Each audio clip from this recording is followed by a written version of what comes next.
না, 5 আগস্ট ধরে কোনো ধরনের কোনো নিরাপত্তার কোনো সমস্যা নেই, সবকিছু আল্লাহ দিলে ভালোভাবে। এটা পুরা বাংলাদেশের না, এটা ডিএমপির একটা অভিযান হচ্ছে। এটা ডিএমপির কাছে জিজ্ঞেস করলে আপনারা ডিটেল জানতে পারবেন।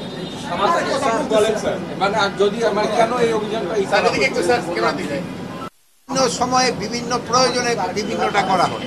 যেমন ধরেন এখন আপনারা এই ইনফরমেশন জন্য আমরা তাড়াতাড়ি ধরছেন, ওটুকু ওখানে দরকার হয়েছে দেখে ধরছে, তাড়াতাড়ি হয়েছে।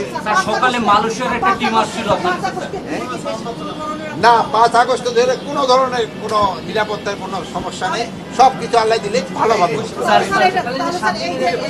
এইটা বিশেষ অভিযানটার ব্যাপারে আপনারা ডিএমপি কমিশনারের উপরে যান, ডিটেইল আপনাকে। আচ্ছা, আরেকটা বিষয় হলো যে পাসপোর্ট ইস্যুতে, বাংলাদেশের পাসপোর্টের ইস্যুতে বিভিন্ন দেশ থেকে ভিসা রিফিউজাল যেরকম বেড়েছে এবং অনারাইভেল ভিসাগুলো বাতিল হচ্ছে। না, অনারাইভেল ভিসা বাতিল হচ্ছে না। যেই সব দেশের সাথে আমাদের অনারাইভেলের চুক্তি আছে তাদের ক্ষেত্রে আমরা অনারাইভেল ভিসা দিচ্ছি। যাদের সাথে আমাদের চুক্তি নেই তাদের তো আমরা অনারাইভেল ভিসা দেবো।